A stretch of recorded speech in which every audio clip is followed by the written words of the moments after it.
Gabaaboo qabannee jirra hanga xumuraatti nu waliin tura.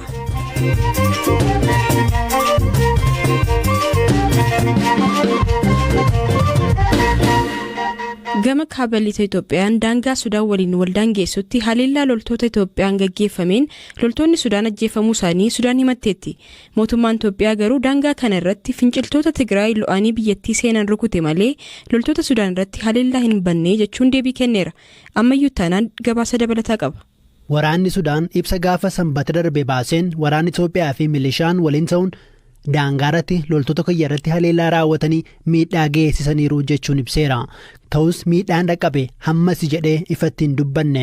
Himannaan akkanaa gama Sudaan yeroo dhiyaatu kun kan jalqabaa miti. Baatii fulbaana darbees Sudaan waraanni Itoophiyaa daangaa cabsee natti seena jechuun himattee turte. Yeroosis mootummaan Itoophiyaa himannaa kana balaaleffateera. Waraanni Sudaan ibsa baaseen waraanni Itoophiyaa fi milishaan Alfashagaa Al-Sugaaritti haleellaa banuun ajjeechaa raawwateera jedheera. Humnoonni keenya haleellaa kana ofirraa qulataniiru. Kanneen haleellaa raawwatan irratti lubbuu namaa fi qabeenya irratti miidhaa geessisneerraa jechuusaa Reuters gabaaseera. Reuters madda waraanaa eeruun akka gabaasetti loltoonni Sudaan ajjeefaman 6dha. Ta'us gabaasaaleen kanneen du'an 2dha jedhu. Miidiyaan Turkii Anaadoluu madda eeruun akka gabaasetti waraanni Sudaan ajjeefaman 2dha. Kan madaanis akka jiran gabaase.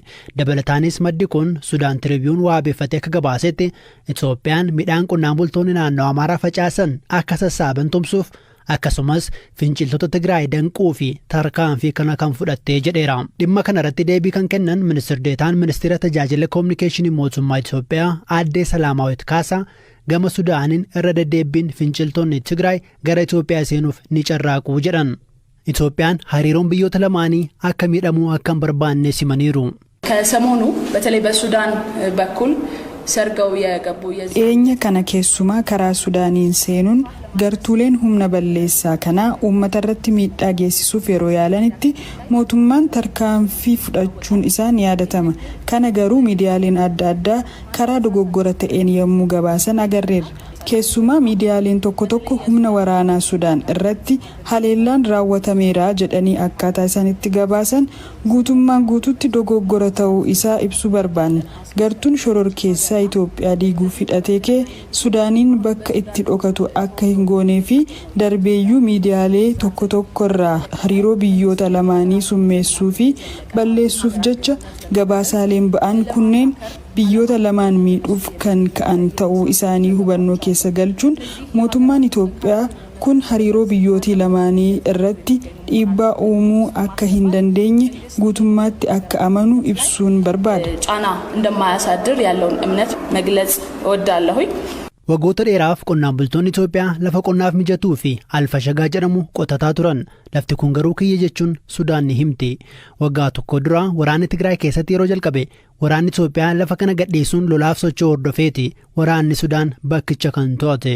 Hariiroon biyyoota lamaanii keessumaa erga Itoophiyaan hidha Abbayyaa bishaaniin guuttee fi muddamni daangaa gubbaa dhalatees hammaateera. Sanbata miidiyaa isaa TV'tti kan dubbatan Itaamaajoor Shumiin waraana Itoophiyaa Jeneraal Biraanuu Juulaa Itoophiyaan rakkoon waldhabdee daangaa karaa nagaa akka furamu akka fedhii qabduu fi waraanni isaanii fedhii lola Sudaan akka hin qabne himuun ta'us finciltoota Tigraayiif Sudaan da'oo kenniteetti jechuun himataniiru.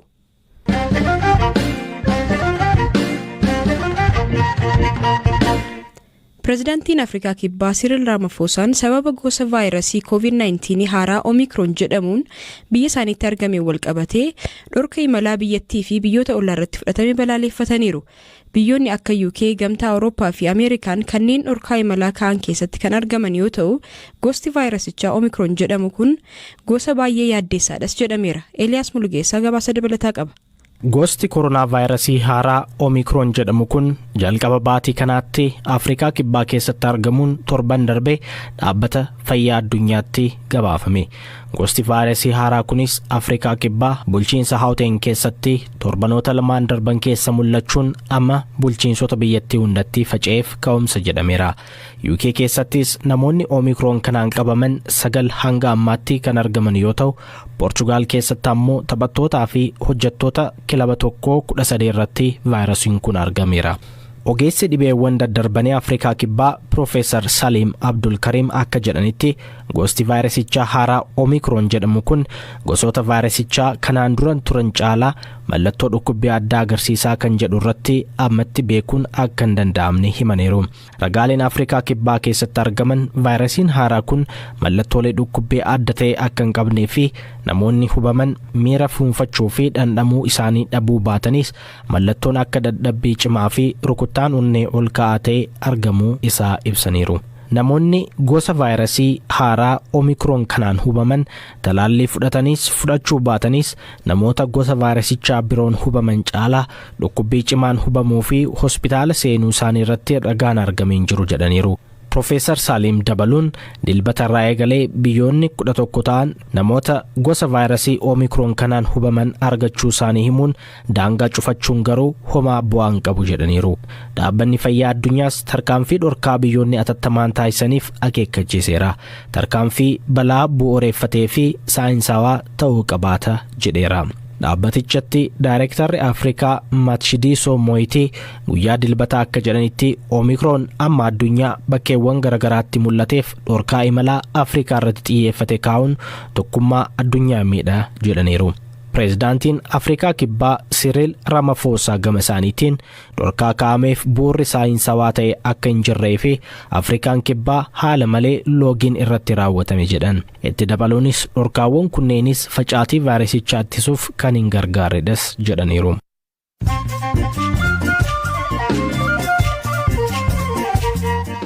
Dhaggeeffattoota keenya amma odeessaalee addunyaa gaggabaaboon isin biraan ga'a. Daandiin qilleensaa Yuugaandaa kuruphisa nyaataaf qophaa'ee xiyyaara balali'aa jiru keessatti gurguramaa ture dhorkeera. Gochi kun gabaaf jecha imaltoota hokkoraa hin malleef saaxila jechuunis daandiin qilleensaan kun kan hime yoo ta'u hojjettooti isaa hojii irraa dhorkaman akka jiranis miidiyaaleen biyyattii gabaasaniiru.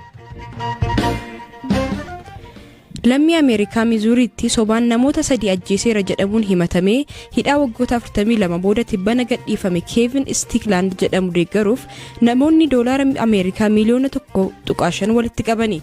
Kevin umurii ganna 62tti kibxata darbe hidhaarraa kan gadhiifame yoo ta'u umurii ganna 18 yommuu to'annoo jala oolfame irraa kaasee yakka sana hin raawwanne jechuun nama qulqulluu akka ta'e falmataa tureera. Taanzaaniyaatti bulchiinsa walabaa kan taate Zanzibar keessatti namoonni foon qocaasummaa sooratan 7 du'anii 24 ammoo wal'aansaaf hospitaala galuun gabaafame. Foon qocaa hawaasa qarqara garba Indiyaa jiran biratti nyaata beekamaa ta'us gosti amma namoota balaa kanaaf saaxine gosa summii qabu akka ta'e amanama.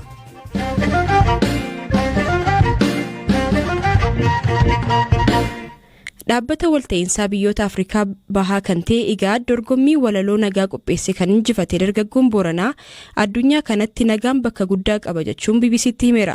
Yuunivarsiitii Diillaatti barsiisaa kan ta'e Jaatanii Boonayyaa Godaanaa dorgommii kana injifachuu isaatti guddoo gammaduu isaas dubbata. Kana malees Jaataniin amma dura afaan Oromoon kitaabota 2 maxxanseera. Waa'ila kiyyaa Eeliyaas Mulgeetaatu dubbise.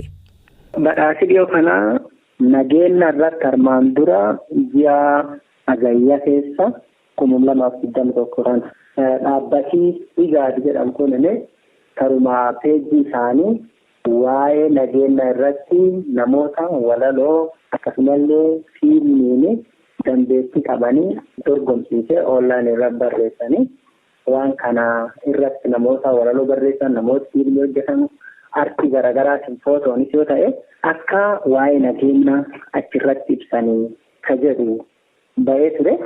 Anilleen liinkii isaanii kana hordofee achirratti hirmaadhe walaloo waan nageenya kanirra barreesse. Waan kana hin ergee hin dedheeyyu anilleen irraan fadhee sun taa'e deebii garji'a agreessuwwan garji shaneessootu deemuu jirru. Dhiyeenya kana immoo imeeliin waan sanirratti injifatanii jirtanii rikogneeshinii akkan argatanii jedhu argine. Xiqqaattee guddattu maallaqaa fi waraqaa beekamtiiti wanni waliin jira. Dhaabbatichi kuni deebii akkamii isinii kenne? Inni waan jedhu kennaa kana beekamtii kan kasan jajjabeessinuuf namni yeroo ammaan kana nageenyi waan guddoo dansaati. Namni ammoo haima waan nageenya irraa yaada akkana qabaachuu waan akka malee guddaati. Hapheenii kan karaa nageenya waan kan gootan waan akka malee jajjabeeffamuu qabu. akka biyya kanaatti ammoo namni biyya keenya kun waan akkanaatu irratti hirmaatu yeroo hedduu mul'atu. Kanaaf wanni kun waan jajjabeeffamuu qabaati. Isaan nama mata karaa waan kana biyyatti san keessa tolcheedhani. Walaloon isin dhiyeessitan kuni haala biyya keessa jiruun wajjin wal qabsiistanii hagam barbaachisaadha jettanii yaaddu? Biyya Afrikaa yookaan Itoophiyaa yookaan Oromiyaa akkas keessaa diqqeessee hin jedhu walaloo walitti qaba. Juuliyaan tuni namallee ta'e uumama dhibiillee ta'e cufaafiyyuu nagaan malee. Nu ammoo ilmeen nama nagaa kan nama qofaaniti ka bineensaallee eeguu fi dirqama qabnaa waan waaqi nu kennee jira jechuudha. Kanaaf walaloo xiyyaa achi keessatti akka nageenyi uumamaaf dhala namaatiif barbaachisaa waan akkasiiti.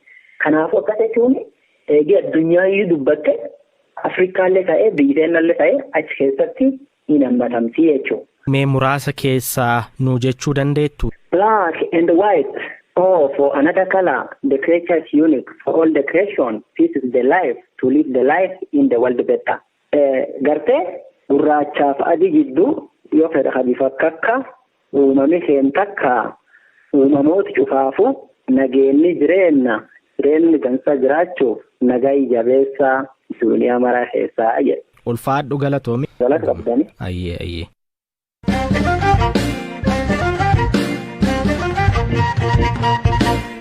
Odeessa keenya xumuraan ammoo oduun ispoortiin sinitti hima. Dorgommiin Piriimeer Liigii Ingilizii guyyoota dhuma torbee kaleessaa fi dheengadda taphatamaniiru. Taphoonni gariin haalli qilleensaa hamaa fi cabbiin utuma bu'uu gaggeeffamanis sababuma kanaan taphni haqamees tureera. Eeliyaas Mulugeeta.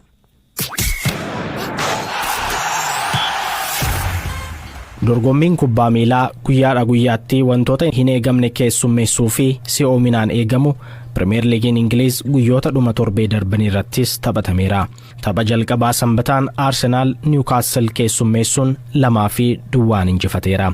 Liigichaan sadarkaa sadaffaarra kan taa'e Liverpool ga'umsa gaarii agarsiisaa kan jiru wayita ta'u dirree Anfield irratti Southampton keessummeessuun 4-2 injifateera. Taphoonni gurguddoon kaan guyyaa dilbataa kan taphataman waggaa ta'u guyyaa kanatti haalli qilleensaa haalaan jijjiiramuun taphoonni garri caalan cabbiin utuma bu'uu gaggeeffamaniiru. Taphni Barnlee fi Tottenham garuu cabbiin cimuu isaatiin guyyaa biraaf dabarfameera. Haala hin eegamneen kilabni barana Premier Leaguetti ol guddate Brentford Evertoniin 1-2 kan moote wayita ta'u Leicester City ammoo Watfordiin 4-2 injifateera.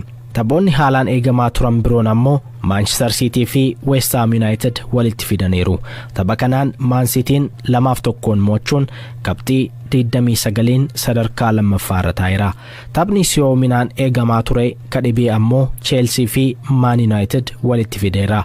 Tapha Stamford Bridgetti taphatame kanaan leenjisaa isaa kan gaggeesse Man United leenjisaa yeroo haaraan durfamaa dirree galuun qabxii qooddatee ba'uu danda'eera. Taphichis 1-1 walqixa xumurameera. Chelsean qabxii 30 liigicha dursaa kan jiru waggaa ta'u Man United ammoo 8ffaarra taa'eera.